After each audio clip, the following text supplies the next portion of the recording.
Oral tradition was not taken so importantly as we do now. This was again to be verified, and people looked at the man who is talking.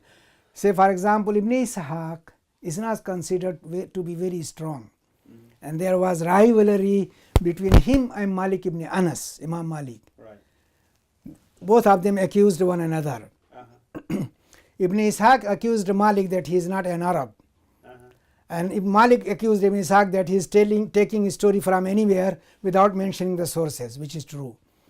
So Ibn Ishaq in that case was Muslim takes from him on condition that he mentions his teacher, because they accused him of being mudallis. Mudallis means, tadlis means that you report from someone and do not mention his name.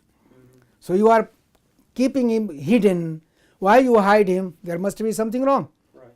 So mudallis reporter was not considered to be very authentic. Right. So Muslim accepts where Ibn Ishaq mentions his teacher, but Bukhari ignored him completely. Then Al-Waqidi is considered to be worse than Ibn Ishaq.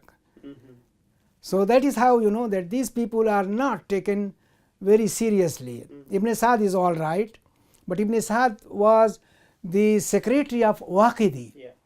So you could say Bukhari was, if you look at it in today's context, you have people who generally write about Islam, and then you also have the academics as well. So people who have general writings about Islam, they have a lot more reach, and a lot of people take their ideas of Islam. A lot of it's very, very critical, like Orientalist literature. Whereas Bukhari was very, very academic. He says, what's your methodology? What's your... So method is very, very important.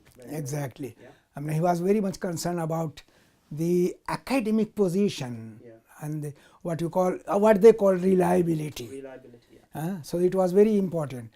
Then there is, he quotes, Bukhari quotes, by the way, from a book called Maghazi,